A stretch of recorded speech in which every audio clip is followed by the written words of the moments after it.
So when she's on leash, I want her by my side.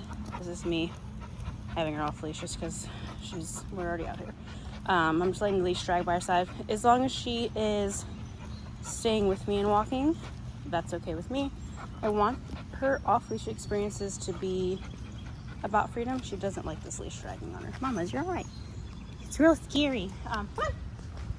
So I want her to be able to explore and do things and sniff and whatever. As long as she's staying with me, I'm okay with that. I don't want her darting off or, going in other directions or chasing things. I definitely recommend saving off leash for situations where you know that she's not going to get hurt. So I wouldn't do it on a road with lots of cars, or if you know that she's going to run into lots of dogs, or whatever. Use your best judgment. I like to save it for, like, this is just a nice little quiet trail, for the park or for hiking or the river or the lake, whatever, things like that, where she can safely wander around and not get hurt or hit by a car or anything like that. My goal with this is, you create your bubble of what is a safe distance. Every time she reaches that bubble, the imaginary bubble, you just call her to you to get her to come check in with you. So if she gets too far away, I'll just say, Phoebe, come.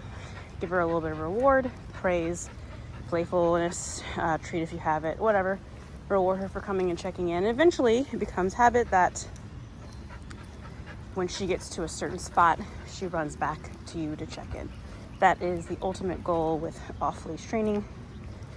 And she's doing a good job. She's just dragging this leash. I think she's starting to get used to it being back there. So we'll see. I'm going to go this way. Oh, you're a good girl. Try to get her hand. I has this treat. You want it? Never had those before. Good job. And I have the e-collar, but I haven't used it because she's being such a sweet girl.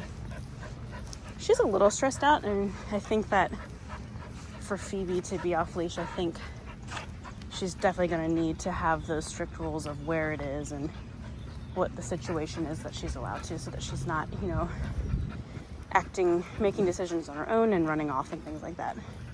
So the fact that there's no one out right now is a really good practice for her to get confidence with this little bit of freedom that I'm giving her. Freedom is, for some dogs, it's like, they're great. This is great. Let's run away. Let's go do whatever we want to. But for a dog like Phoebe, she's very handler dependent, this is a big step for her. So it's definitely it's asking her to make some more decisions on her own and let her decide where she should be. And I could tell that she definitely becomes a little more anxious when she's given that freedom. I'm gonna slow down and see if she gets a little bit ahead. Oh, she's a good girl. She's so good. So I rewarded her for discontinuing moving forward and coming back and checking with me. So like right now she's getting too far. Phoebe, oh, she's a good girl. Good. She's a good. Okay. But then letting her know that she can move on her own again. Just I need her to come check in with me every once in a while.